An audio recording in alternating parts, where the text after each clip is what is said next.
بسم الله الرحمن الرحيم. احنا النهارده وشك فوق. هنشرح شويه حاجات كده في تصميم الاحواض بتاعتنا. تمام.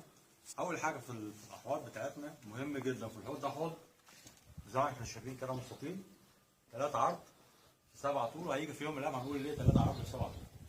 هنيجي نبص هنا، انا عندي حوض زي ده، عندي الميل كله ناحيه ما انا واقف، اللي تحت اللي فوق مرتفع شويه، فرق بين ورا وقدام 5 سم 7 سم، هو كل متر تقريبا في سم.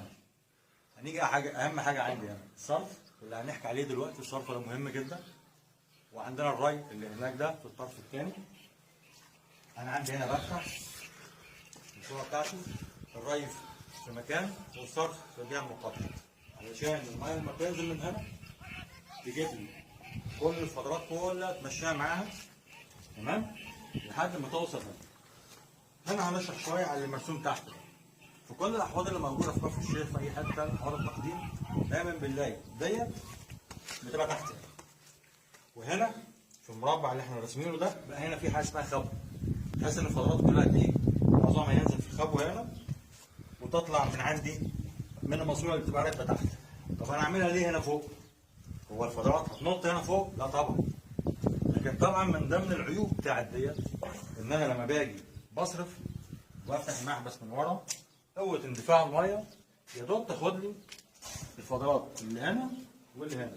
الفضلات اللي موجوده هنا بتفضل موجوده زي ما هي، الفضلات اللي هنا بتفضل موجوده زي ما هي. يبقى دوت يعتبر في عجز في الفضلات تقريبا حوالي 40% ما بتطلعش.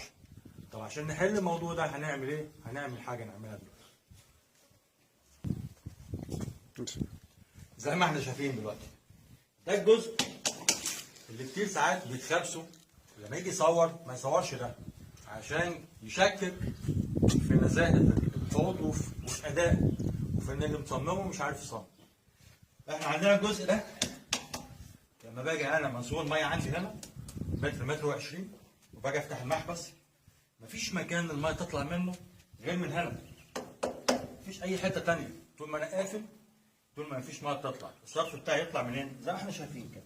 كل الاكرام دي اللي موجوده دي كلها بعرض الحوض كله.